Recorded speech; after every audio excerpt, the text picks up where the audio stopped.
और अब चलिए खबरों में आगे बढ़ेंगे, आपको दिखाते हैं जयंत चौधरी का कांग्रेस पर प्रहार।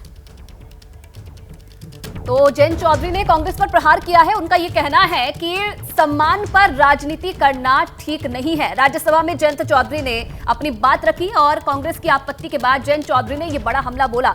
एबीपी न्यूज से एक्सक्लूसिव बातचीत में उन्होंने यह भी दावा किया है कि कांग्रेस की तरफ से जिस तरह के शब्दों का इस्तेमाल किया गया वो निश्चित तौर पर अपमान हुआ है। तो जयंत चौधरी का यह बयान सामने आया है। राज्यसभा में आज बोलते हुए उन्होंने कहा कि सम्मान पर जो राजनीति हो रही है वो करना बेहद गलत है। के साथ मौजूद हैं जयंत चौधरी। जयंत, आज आप जो है राज्यसभा में जब बोलने के लिए खड़े हुए, भारत रत्न का जिक्र हो रहा था, लेकिन कांग्रेस की तरफ से टिप्पणी की गई कि कैसे बोलने का मौका दिया जा सकता है। देखिए, हाथ उठा के कई मेंबरों ने कहा कि वहाँ जाओ जी। जो फैसला कोई एमपी नहीं ले सकता, वो चेयर का फैसला प्रेरोगेटिव है। कौन बोलेगा, किस विषय को वहाँ उठाया जाएगा, ये भी सभापति तय करेंगे। मैंने कल सभापति जी से दरख्वास्त अपनी रखी कि जब इतना बड़ा मौका है, चौधरी साहब को भारत रत्न दिया गया, कि मुझे 2-3 मिनट दिए जाए। अगर विपक्ष के लोग, कोई नेता खड़ा होकर ये कहता कि हम भी इस फैसले का स्वागत करते हैं और हमें भी अपनी बात रखने के मौका अवसर मिले, 3 जो भारत रत्न दिए गए हैं 9 तारीख को, एक बड़ा सम्मान है देश का, तब शायद चेयर मना नहीं करते। लेकिन मेरी बात को जिस तरह से उन्होंने काटा, तो सभापति जी भी नाराज। उन्होंने कहा अपमान किया जा रहा है चौधरी साहब का। बिल्कुल, मैंने पहले भी एक इंटरव्यू में कहा, मैंने आज तक शायद आवाज़ उठा के किसी से बात नहीं की, किसी की तरफ इशारा नहीं किया इस तरह से।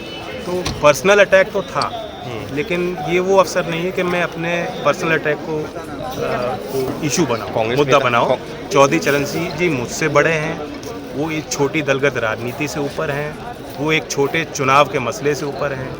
ये बात सबको समझनी चाहिए। यहाँ पर जो कांग्रेस के नेता बाहर आ रहे हैं वो कह रहे हैं कि ये सौदेबाजी, अगर जो आप एनडीए का हिस्सा बनते हैं तो ये माना जाएगा कि भारत रत्न के लिए सौदेबाजी हुई है। भारत रत्न का जो सम्मान है कहीं किसी हिसाब से छोटा सम्मान नहीं है। सोच समझ के सरकार ने दिया, देश की जनता और हर वर्ग की भावनाओं के अनुरूप दिया है। गाँव-गाँव में खुशी का माहौल है, तो ये गलत कहाँ है? सौदेबाजी वो बता रहे हैं, अगर आप एनडीए के साथ जाते हैं तो। देखिए, सौदेबाजी नहीं होती, वो शब्द का चयन ही गलत है। एक विश्वास बनता है, तब फैसला लिया जाता है। राजनीतिक फैसले लिए जाते हैं, जनता की भावना के अनुरूप लिए जाते हैं। और पार्टियां गठबंधन करती हैं। गठबंधन पहली बार नहीं हो रहा, पहली बार नहीं बिगड़ रहा। पार्टी सब साथ मिलके काम करती है। ये अंदर जो भी हो, बाहर जाकर भी सभी नेताओं में आपस में इतना सम्मान है कि सब लोग साथ मिलकर काम करते हैं। आखिरी सवाल पूछ ये तो बहुत घटिया बात है कि अगर मैं यहाँ गठबंधन कर रहा हूँ तो इसके ये पुरस्कार भारत का रत्न मिल रहा है। बस एक आखिरी सवाल, तो इसका मतलब क्या माना जाए? आप एनडीए का हिस्सा बनने जा रहे हैं, क्योंकि अखिलेश यादव के साथ तो सीट एलोकेशन भी फाइनल हो गया था, अनाउंस हो गया था। तो नहीं, फाइनल नहीं हुआ था जी।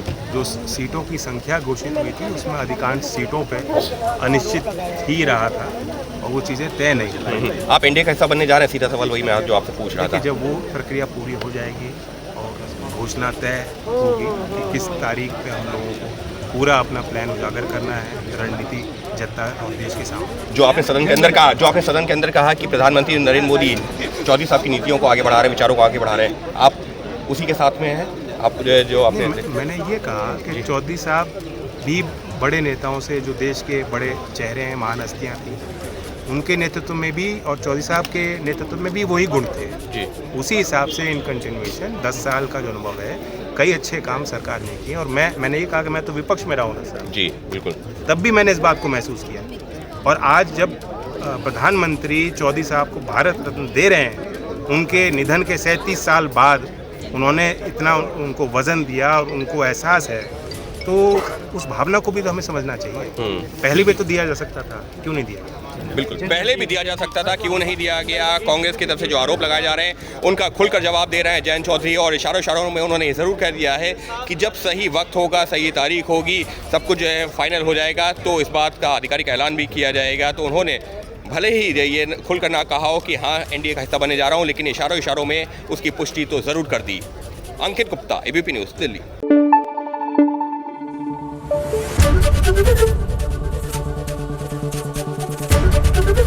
एबीपी न्यूज़ आपको रखे आगे।